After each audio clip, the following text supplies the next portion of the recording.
Olá, eu sou Beatriz Santomauro, da equipe de comunicação da plataforma Conviva Educação. Hoje nós vamos falar sobre o manual sobre biossegurança para a reabertura de escolas no contexto da Covid-19. Estou aqui com o Hermano Castro, médico pneumologista e diretor da Escola Nacional de Saúde Pública Sérgio Arouca, instituição vinculada à Fiocruz. Bem-vindo, Hermano. Olá, bom dia aí a todas e todas. Espero que a gente tenha uma boa conversa sobre como será o retorno às atividades escolares. Perfeito. Obrigado pelo convite. Muito obrigada pela presença. O Manual sobre Biossegurança para a Reabertura de Escolas no contexto da Covid-19 foi lançado há um mês, agora em julho de 2020, e desenvolvido pela Escola Politécnica Joaquim Venâncio, escola de formação de nível médio vinculada à Fiocruz. Você que está nos assistindo, por favor, indique em qual município está e fique à vontade para apresentar suas dúvidas aqui nos comentários do vídeo. Procuraremos respondê-las ainda ao vivo ou então depois por escrito. Então eu vou destacar uma frase do guia e a gente vai colocar aqui na tela para que todos acompanhem. A frase é, o parágrafo: condições admissíveis para a realização de práticas pedagógicas de forma presencial só poderão se dar mediante redução sustentada do número de casos novos da Covid-19, indicando, portanto, a redução da transmissão comunitária da doença. Quando estivermos diante desse cenário, os planos de proteção e redução de riscos da Covid-19, com ênfase na biossegurança e vigilância em saúde, já deverão estar em andamento. Então, Hermano, eu acho que a gente tem duas informações muito importantes aqui. A primeira é que a reabertura das escolas só pode ocorrer quando a gente já tiver reduzido os casos de infectados pela Covid-19. E a segunda informação é que quando isso ocorrer, precisaremos ter planos de proteção já implementados. Você poderia, por favor, comentar se isso que eu estou entendendo são essas frases que eu coloquei e falar um pouco sobre esse cenário de reabertura das escolas e a importância do planejamento? Sim. Bom, primeiro, mais uma vez, agradecer o convite, Beatriz, de vocês, do Conviva Educação. E aí tem duas questões centrais, né? Primeiro, você só pode retornar às atividades quando a pandemia estiver sob controle. É isso que está sendo dito aí. Enquanto essa pandemia não estiver sob controle, você não tem a menor possibilidade de reabertura de escolas e nem de outras atividades. E é fundamental falar sobre isso. Então, no caso dos indicadores de saúde que irão definir se reabre ou não reabre, é que tem um conjunto de orientações. O próprio CONAS e CONASCENS, que é o Conselho de Secretários de Saúde do país inteiro, tem um documento orientador sobre isso. Então, por exemplo, garantia de leitos livres, taxa de ocupação em torno de 25%, você ter, pelo menos na testagem do município, e depois eu posso falar um pouco mais sobre isso, sobre esse indicador, você precisa ter uma testagem de até 5% de positividade na comunidade. Então, isso significa que você tem uma redução. Você precisa ter uma taxa de contágio, que é aquele R, que é a taxa de passagem do vírus de um para o outro, abaixo de 1. Quando está em 1 é porque você ainda tem uma pessoa passando para outra. Então, se você tem 100 pessoas contaminadas, você vai passar para mais 100. Então, você vai sempre aumentando. Então, você tem que ter essa taxa de 0,5, ou seja, 100 pessoas passando para 50. Então, aí você começa a ter uma diminuição da taxa de contágio. Então, são indicadores que vão definindo se a taxa de morte, né, número de casos, tem que estar muito baixo. Então, são indicadores que vão definindo se pode reabrir ou não determinadas atividades, as atividades econômicas, inclusive. As escolares, elas devem estar numa faixa, que isso tem num outro documento do CONAS, CONASEMES, que é dos conselheiros de saúde, você tem uma faixa verde. As escolas devem ser abertas exatamente na faixa verde. que é a faixa onde você tem todos os indicadores sob controle e precisa ter pelo menos de 7 até 14 ou 15 dias nessa faixa verde para você começar a reabrir as escolas. Só que antes de reabrir, esse manual é fundamental, que é a segunda parte de orientação, porque você precisa planejar esse retorno. Esse retorno não pode ser de qualquer maneira, tem que ser todo planejado, territorializado, focado em determinadas questões locais e loco-regionais de cada região, de cada município, de cada território, respeitando as especificidades, né, dessas regiões. Então, o manual é fundamental que a gente já comece a trabalhar ele para planejar quando tiver a reabertura, que não sabemos se a reabertura será esse ano ou no ano que vem, ou só quando vier a vacina. Isso tudo está dependendo de como é que a pandemia está se comportando. E no Brasil a pandemia está se comportando muito mal e muito triste, com mais de 100 mil mortes, como a gente está vendo. E também a reabertura é diferente em cada localidade, né, mano? Conforme esse comportamento e essa evolução ocorrer, né? Sim, cada estado, cada município está vivendo um momento diferente. Você vê, ó, agora determinadas regiões que estavam sob controle voltam a aumentar. Você tem uma migração para a região sul, as capitais começam a diminuir, começam a migrar para outras regiões, por exemplo, o estado do Rio de Janeiro começa a reduzir na capital, mas começa a migrar para a região norte, região noroeste do estado. Então, cada região tem que acompanhar pela secretaria, pelos especialistas de saúde, como está a pandemia ali.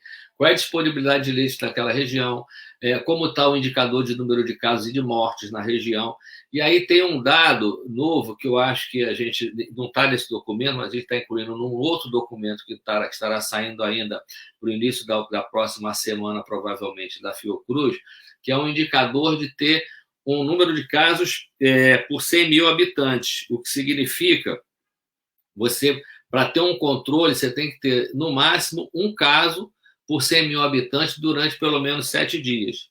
Então, só para dar um exemplo, o Rio de Janeiro, que tem 6 milhões e 600 mil habitantes, mais ou menos, vamos arredondar para 6 milhões de habitantes, nós teríamos que ter, durante uma semana, uma média de 60 casos por 100 mil habitantes, o que daria 60 casos por dia, o que dá um caso por 100 mil habitantes para uma população de 6 milhões de pessoas.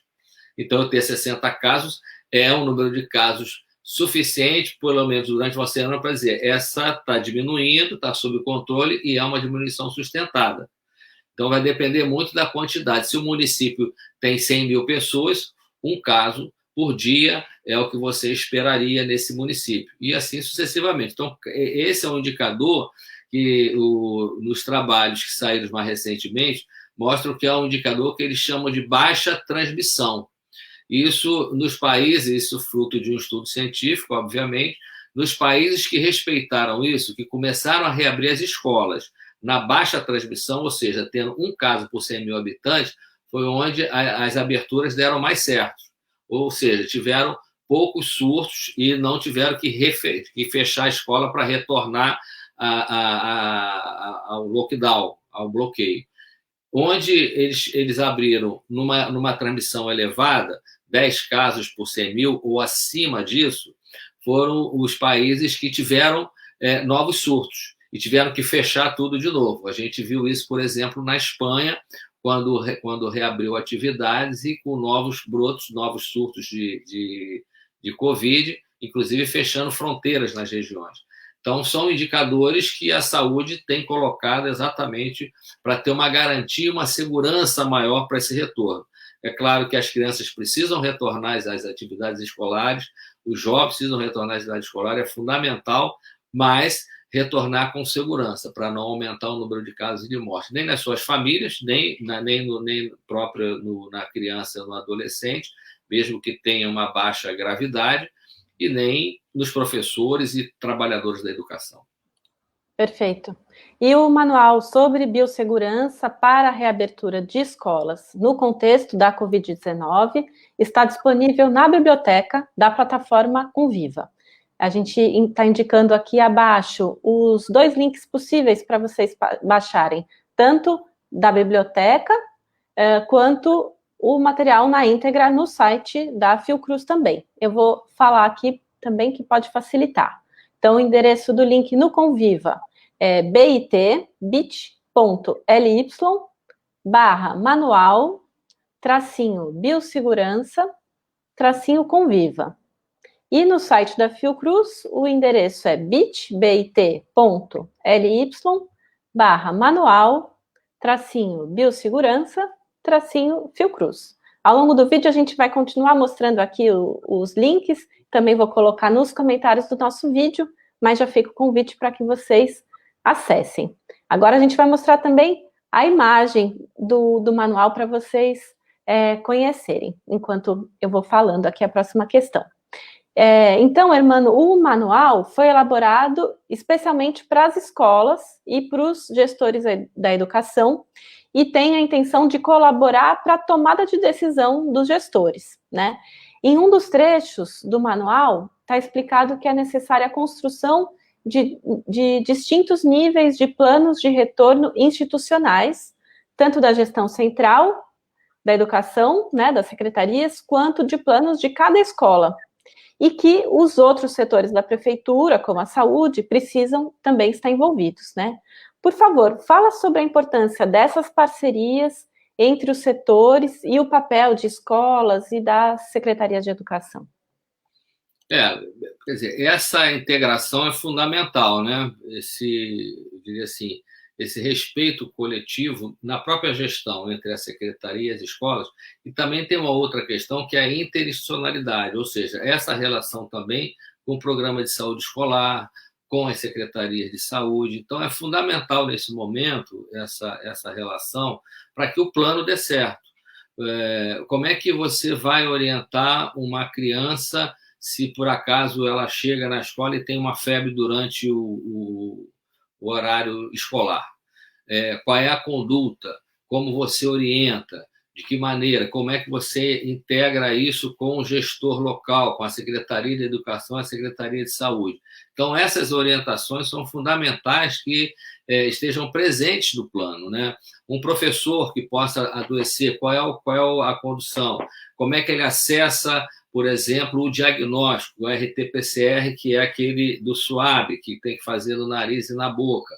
Como ele acessa isso? De que maneira? As escolas têm que estar preparadas e têm que estar orientadas pelas secretarias, pelos coordenadores locais, pela direção, para que, no caso de ter um evento ou algum caso que surja naquele momento dentro da escola, ou mesmo um aluno em casa em que os pais comuniquem à escola que a criança está com febre ou está com a própria Covid, como a escola vai trabalhar isso em relação à saúde.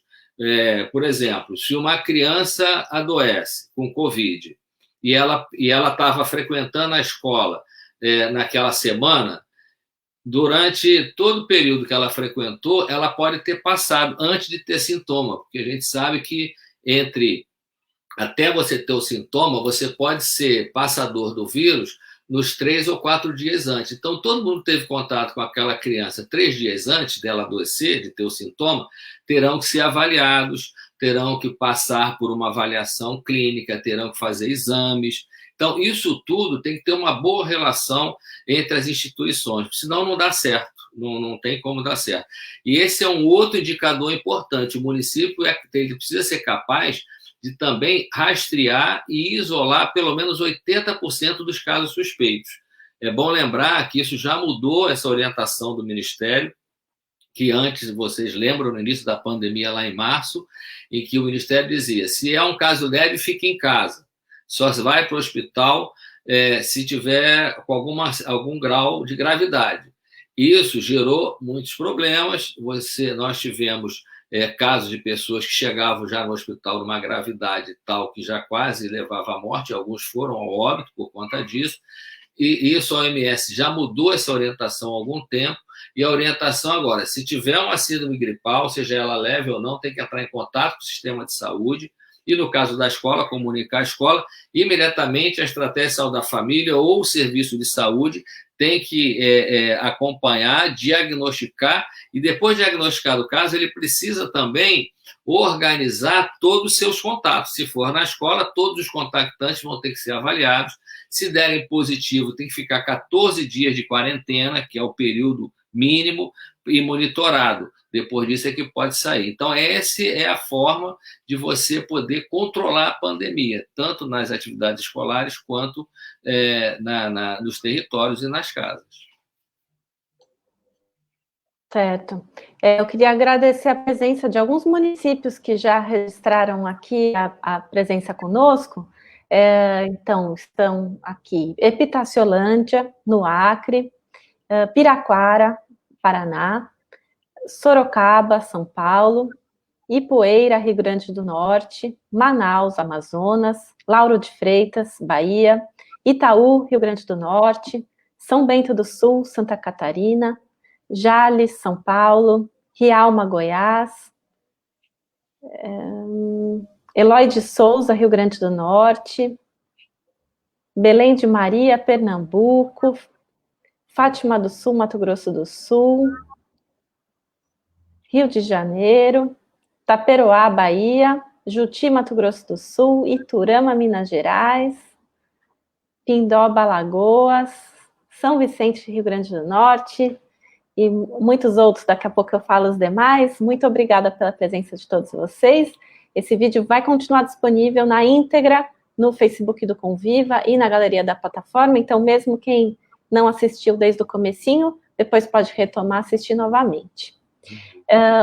Hermano, você falou um pouquinho sobre esses indicadores, né, que as secretarias de educação precisam conhecer para saber o momento certo de reabrir as escolas. Fala um pouquinho mais sobre isso, por favor. Então, o indicador é aquilo que o especialista da saúde vai estar orientando para retorno das atividades econômicas. Que indicadores são esses? Primeiro, redução da pandemia e uma redução sustentada. Isso é fundamental. Então, quero reforçar 2 indicadores que eles entram agora de forma muito firme nas orientações, que é o número de casos. A gente precisa ter um número muito reduzido de casos. Ou seja, seria 1 caso por 100 mil. E outro indicador importante é essa avaliação nos territórios. Ter pelo menos 80% das pessoas diagnosticadas e ter pelo menos em torno de 90% ou até 100% de todos os casos que são contactantes. Só para a gente ter uma ideia, o Brasil testa pouco, todo mundo ouve falar disso. Esse testar pouco é aquele teste do PCR. Aqui no Brasil, nós estamos testando para cada pessoa doente, 3 apenas. Nos países, na Europa e todos os países do mundo que controlaram melhor a epidemia, isso do ponto de vista da saúde, eles testam de pelo menos, para cada caso identificado, pelo menos 10. Ou seja, se eu tenho um caso numa família, eu tenho que fazer a testagem em pelo menos 10 pessoas que tiveram contato. É de 10 a 30 pessoas que se testam. Isso a gente não está fazendo. Então, é necessário que faça esse teste. Hoje, a própria Fiocruz, em vários estados, tem aumentado a capacidade de diagnóstico. A Fiocruz, hoje, do Rio de Janeiro, está com uma capacidade de 15 mil testes diários, mas, para isso, é necessário que o Sistema Único de Saúde tenha uma capilaridade tal, e isso é importante, fortalecer o SUS por conta disso, para que ele possa, no caso de ter alguém com algum sintoma, ele vai lá, faz a coleta do material e envia para o laboratório. Em 24 horas a gente tem um resultado e, a partir daí, você, sendo positivo, você vai fazer o rastreio.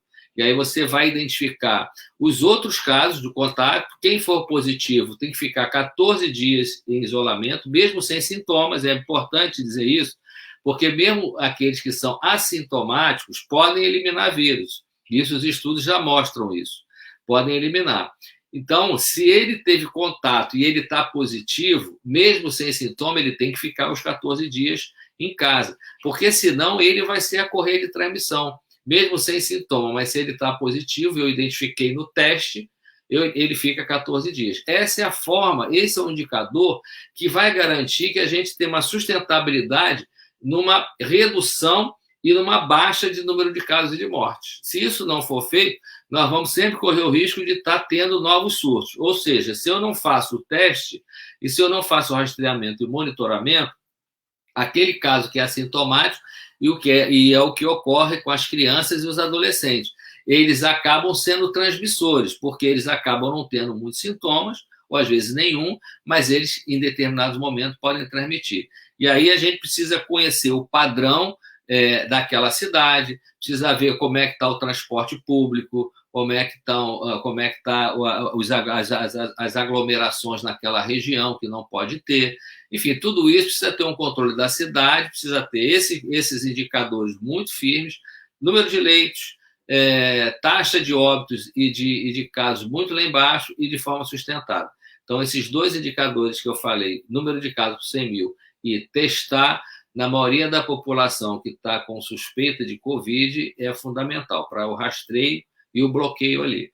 Então, esses são os principais indicadores hoje da saúde, e os especialistas em cada uma dessas regiões sabem, têm essa documentação toda e sabem como se comportar. Os infectologistas, os pneumologistas, os sanitaristas sabem exatamente como atuar, como fazer bloqueio. Aliás, fazer bloqueio de doença infecciosa nas escolas, as próprias escolas já sabem como faz isso. A gente lembra sempre da meningite. Quando tem um caso de meningite, imediatamente é informado ao serviço de saúde, o serviço de saúde, a vigilância vai lá naquela escola, já faz aquele bloqueio, já dá remédio para quem precisa, para as crianças contactantes. Essa é uma prática muito bem construída já no Sistema Único de Saúde. Então, não é nada diferente. O que tem diferente agora é que a gente precisa ter mais equipamentos de proteção para que o profissional de saúde, que é o nosso trabalho essencial, imprescindível, ele possa se proteger e não adoecer. Então, esse é o conjunto de indicadores que a gente tem hoje para apresentar para o controle da doença até chegar a vacina, né? Certo. Mas existe uma pressão para a reabertura das escolas, né? Tanto do ponto de vista econômico, quanto da negação dos perigos da transmissão do novo coronavírus. É importante lembrar que a Undime e o Conviva não estão incentivando o retorno das aulas presenciais para esse momento, mas possibilitando o debate sobre os protocolos e o planejamento necessário para as equipes das secretarias de educação e das escolas. Irmão, explica para a gente por que a escola é um local que favorece a transmissão do vírus e que, portanto, é importante saber lidar com essa pressão de reabertura para não tomar decisões precipitadas. Eu vou dividir em duas partes essa resposta, porque, primeiro, eu acho que a gente tem cometido um erro fundamental, que é abrir determinadas atividades antes das escolas. A escola, ela é uma atividade essencial, então ela precisaria ter sido respeitada. Então a gente abre shopping center, abre praias, abre mercados que não precisariam abrir, que não são essenciais, atividades de cabeleireiro, várias outras atividades estão sendo abertas. Cada vez que você abre isso, você cria e aumenta o risco de reprodução do vírus, mesmo com todas as medidas que você tem. Então, o que tem ocorrido é que a gente não espera nem baixar, e o Brasil fez o dever de casa muito mal, os governantes, de um modo geral, não atuaram como deveria atuar, que seria aquele bloqueio total num determinado momento, 2 meses, para que a gente pudesse ficar aquele período em casa. Como a gente viu, quase que cidades fantasmas na Europa, naquele momento, fecha todo mundo. Agora, as famílias precisam ter suporte financeiro, as pequenas e médias empresas precisam ter garantia de sustentabilidade. Nada disso o Estado ofereceu aqui no Brasil.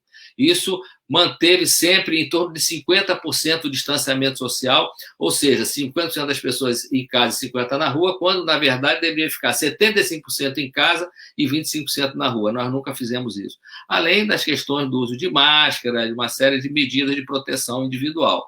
Mas não conseguimos fazer e começamos a abrir as atividades sem respeitar os indicadores. Isso é mais importante. E aí se abre shopping, abre cabeleireiro, abre uma série de outras atividades sem pensar na escola. Então, a gente não consegue baixar, não consegue ter sustentabilidade. Quando baixa um pouquinho, já abre uma atividade, aí volta. O Rio de Janeiro é um exemplo, começa a abrir. Esse é um período difícil, porque é um período de outras viroses, então confunde muito. Criança tem muita virose no inverno, a gente sabe disso. Na hora que começa a abrir essas atividades, as viroses vão para dentro de casa. Criança é suscetível a virose. Mesmo que a criança não saia, mas a mãe, a tia saiu, foi no shopping center, se contaminou com virose, que não é o coronavírus, traz para dentro de casa. Então, é um momento mais difícil. Não deveria abrir. Então, essa resposta, para nós, é fundamental. Se a gente acha que é essencial a atividade escolar, é imperdoável abrir outras coisas não necessárias para, em detrimento do retorno às aulas. Então, essa é a questão central, a meu ver. E com relação à questão da abertura, né? A situação, como é que se dá o retorno, como é que se... Enfim, é um acompanhamento que a gente precisa ter muito, muito, muito firme com esses indicadores. As crianças vão ter medidas ali, tem as medidas de temperatura, tem que ter área de isolamento, tem que ter toda uma relação com a saúde para tentar identificar e minimizar ao máximo. É muito difícil você controlar a criança. A gente até põe isso lá no manual, e vários outros manuais têm a máscara. Como é que você garante uma criança de 6, 7 anos usar uma máscara e tirar a cada 2 ou 3 horas? Como ela tem que limpar a mão e botar de novo. Como é que você faz isso numa escola com crianças de 7, 8 anos? É muito difícil esse controle, esse rigor todo. A gente vai ter sempre áreas de fugas, onde o risco vai aparecer. A criança ela molha a máscara, então ela mete a mão. Enfim, tem uma série de crianças brincam, querem chegar perto. Aliás, a escola, que é um lugar de socialização, nesse momento a gente está dizendo para a criança, não pode socializar, porque não pode nem chegar perto do outro, e a socialização para a gente é poder abraçar, é poder brincar, e aí você brinca de 2 metros de distância. Como você faz isso? Todo mundo de máscara. Então, assim, não é uma situação tranquila, não é uma situação fácil. Eu acho que para abrir tem que ter muita responsabilidade. As crianças, elas podem não adoecer e morrer, mas morre criança. Só para vocês terem uma ideia, quando nós atingimos 80 mil casos, nós tínhamos em torno de 80 mil mortes antes dos 100 mil, nós tínhamos em torno de 300 crianças abaixo de 9 anos em óbitos. São 300 crianças. Não vem me dizer, a relação é pequena para 80 mil. São 300 crianças. Nós não queremos que nenhum filho da gente morra numa escola por conta do Covid. Como já tivemos notícia de professores que já foram a óbito porque tiveram que frequentar a escola para ver questão de alimentação há 10, 15 dias atrás. E aí ele sai de casa, pega o Covid e morre. Diretores de escola que foram obrigados a fazer isso. Já tivemos óbito de diretor de escola. Aí vai dizer, mas podia ter pé em qualquer lugar. Não, se ele estivesse em casa, certamente teria mais proteção. Mas na medida que ele sai para ir para a escola todos os dias, ele se coloca em risco. Pode pegar no ônibus, pode pegar em qualquer lugar, mas ele está se pondo em risco, não está dentro de casa. Então, tudo isso tem que ser levado em consideração. Devemos respeitar cada vida humana que a gente perde. Não pode perder nenhuma vida humana. Não exigir muito isso. E esse distanciamento social, determinados comportamentos, fica ainda mais difícil quando a gente fala das crianças pequenas, da educação infantil, né? As crianças de até 6 anos. Né, as crianças pequenas, inclusive, volto a repetir, embora tenham um padrão de mortalidade e gravidade menor, elas, quando estão sintomáticas, elas passam igual adulto. Os estudos estão mostrando isso, principalmente na fase sintomática, onde ela espirra, onde ela tosse. É muito difícil.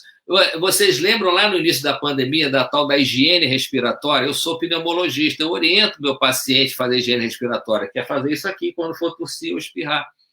Você acha que uma criança dentro de casa, quando for tossir e espirrar, ela vai fazer isso? Ela espirra em cima do sofá, ela tosse em cima da mesa. É assim, não é simples, não é fácil você fazer isso. Então, uma criança que está brincando, ela está espirrando em cima do brinquedo. Então, assim, não é simples. Uma criança que vai para uma escola, ou ela se contamina e volta para dentro de casa, ela está trazendo o vírus para dentro de casa. E se tiver gente adulta, se tiver gente com comorbidade, se tiver idoso... Aliás, o estudo da Fiocruz, do setor de epidemiologia, mostrou exatamente isso. Nós temos hoje 9 milhões de idosos do Brasil inteiro, 9 milhões de idosos do Brasil inteiro, e pessoas com comorbidade que moram com pessoas de 3 a 17 anos. Isso é dado do IBGE. E se essas pessoas de 3 a 17 anos se contaminarem e se elas trouxerem o vírus para dentro de casa, nós vamos ter um padrão de mortalidade muito maior. Só no Rio de Janeiro, por exemplo, você pode ter um aumento de 3 mil mortes a mais, além do que já está morrendo, em função dessa liberação, desse convívio dessas crianças. Isso é um estudo epidemiológico. E é importante sinalizar, a gente deve estar chegando ao final, mas eu queria chamar a atenção. O que a ciência faz, a ciência ela não é uma coisa exata. Ela, a partir dos dados, ela analisa, ela investiga e ela projeta coisas. E é importante isso. Ela avisa. Pode estar totalmente certo, tem muita incerteza, mas algumas coisas são certas. Quando a gente dizia, a ciência diz, não tem tratamento e não tem vacina, a única forma de você prevenir é o distanciamento social. Isso nós não cumprimos. É o que a ciência estava dizendo. Então, a ciência está dizendo, se tiver contaminação, se não tiver o distanciamento, tem uma taxa de reprodução do vírus, tem uma passagem em tal velocidade, você vai ter um número tanto de doentes e vai ter um número tanto de mortes, porque a gente já sabe, de cada 100 pessoas, 80% são pouco sintomáticas ou não têm nenhum sintoma, 20% vão ter mais sintomas e 1% morre. Independente vai morrer, porque o vírus mata. Então, é disso que a gente está falando. E isso a ciência faz bem, de apontar, sinalizar, chamar atenção. Então, negar a ciência nesse momento é contribuir para a morte. E as crianças fazem parte desse processo aí que a gente está falando. Crianças, adolescentes, professores, todos nós. Certo. Tem muitas informações no manual sobre deslocamento dos estudantes e trabalhadores, alimentação escolar, ventilação nos ambientes, atendimento ao público. Ambiente ventilado, isso é fundamental. Ambiente ventilado, não pode ter salas fechadas, aulas em pátio. Isso é onde, para você ter menos possibilidade de juntar vírus em determinadas superfícies. Certo. A gente não vai dar conta de tocar em todos esses pontos aqui no vídeo, né? Então, a gente sugere novamente para que vocês leiam o manual. Os links estão aqui na tela, mas gostaria, irmão, se você pudesse falar sobre um desses pontos, que é sobre o procedimento diário para a organização da entrada dos estudantes e trabalhadores nas escolas, quando isso ocorrer. Olha, primeiro, esses procedimentos todos precisam estar muito bem elaborados nos planos, em conjunto com professores, pais de alunos, e dependendo dos estudantes mais velhos, também com os estudantes. É bom que cada plano seja organizado localmente. Por que a gente diz isso? Porque você tem uma diretriz geral do município, mas as escolas elas têm localização, elas têm território. Então, é fundamental saber se o território é violento, se não é. O Rio de Janeiro, que é a minha cidade, nós temos favelas e conflitos armados. Antes da pandemia, a orientação nas escolas, quando tinha conflito armado, tiroteio, qual era a orientação da direção? Pega todas as crianças ou adolescentes, junta tudo num lugar só para se proteger. Hoje não é mais.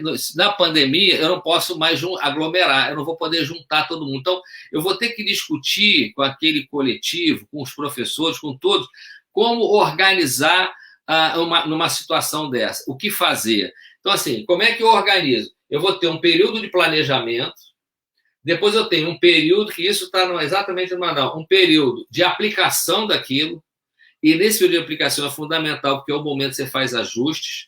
Então, as questões de higienização, bebedouro tem que estar em ambiente livre, as crianças têm que levar cada um o seu copinho, não pode usar o do outro. Então, uma série de orientações. As entradas, controle de temperatura, em alguns casos você pode fazer perguntas se teve algum problema, se não teve, se uma criança está com sintoma. Por exemplo, a criança pode não ter febre, botou lá o termômetro, não tem febre, mas ela tossiu. Entrou, você percebeu que ela tossiu, ou espirrou. Então, se a criança está espirrando, mesmo com a máscara, você percebe que ela espirra na máscara. Se espirrou na máscara, vai ter que tirar aquela máscara, porque ela está molhada, tem que tocar, alguém tem que ajudar. Se for uma criança de 6, 7 anos, ela vai ter dificuldade, porque ela vai se contaminar. Então, tudo isso são orientações que você precisa ter muito claro para cada profissional que vai estar ali acompanhando aquela abertura, né? Tudo aquilo. Então, uma boa entrada. A entrada, inclusive, assim, não pode ter aglomeração na porta. A gente vê vídeos da China, por exemplo, eu vi alguns, as crianças respeitando 2 metros de distância um do outro, pareciam soldadinhos. Eu fico imaginando isso aqui no Brasil, as crianças entrando 2 metros assim, um distância do outro. Será que vai funcionar? Será que vai dar certo? E depois lá dentro, que você separa. Enfim, tem uma série de questões que culturalmente para nós certamente será mais difícil. As crianças se beijam, dá beijinho no rosto, se abraçam, não vão poder mais fazer isso. Então, essa abertura, ela precisa ser muito bem trabalhada, discutida com os pais, com as crianças, nos vídeos, onde puder fazer. Não pode todo mundo, provavelmente vai ter que dividir turma, que não vai poder ter 30 crianças numa sala. É um rearranjo pedagógico que tem que ser feito nessas escolas. Tudo isso vai ter que estar sendo discutido nesse plano de abertura. E aí, essa aplicação levar 15, 20 dias para fazer os ajustes e o tempo todo monitorando. Aí apareceu um caso, o que fazer? Vai ter que discutir. Esse caso, como é que foi o comportamento dele? Se a criança estava frequentando, vamos fazer o teste. Se tiver um determinado percentual de pessoas que testaram positivo naquela escola, tem que fechar a escola tudo de novo, para depois pensar em reabrir. Então, tem uma série de procedimentos que precisam estar muito bem arrumados num documento de retorno para aquela escola.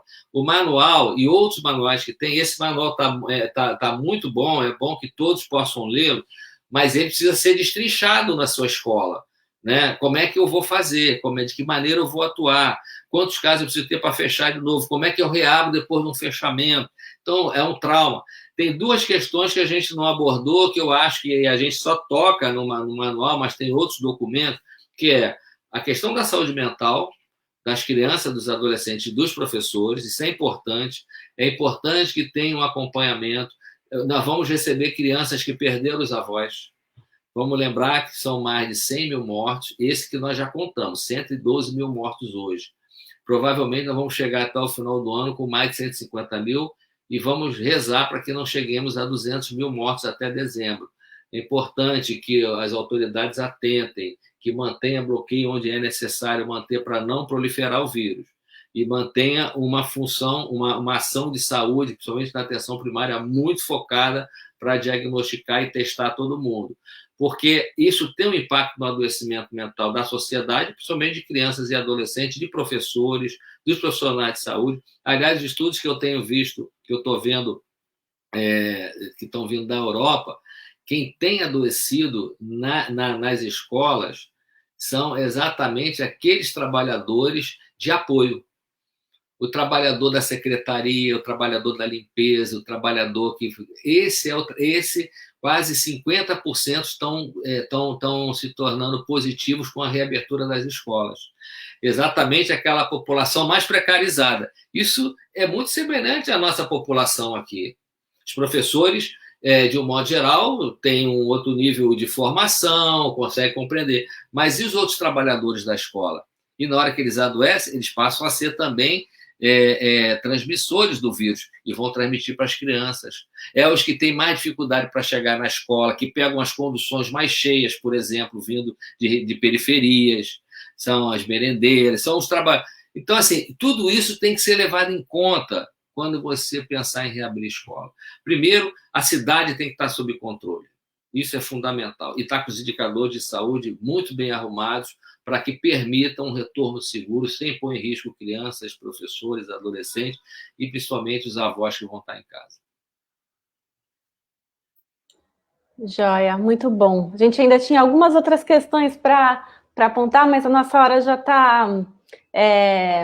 já passou um pouquinho. Você gostaria de dar algum recado final ainda, Hermano, para as pessoas que estão aqui conosco? A gente fica aqui na Fiocruz à disposição.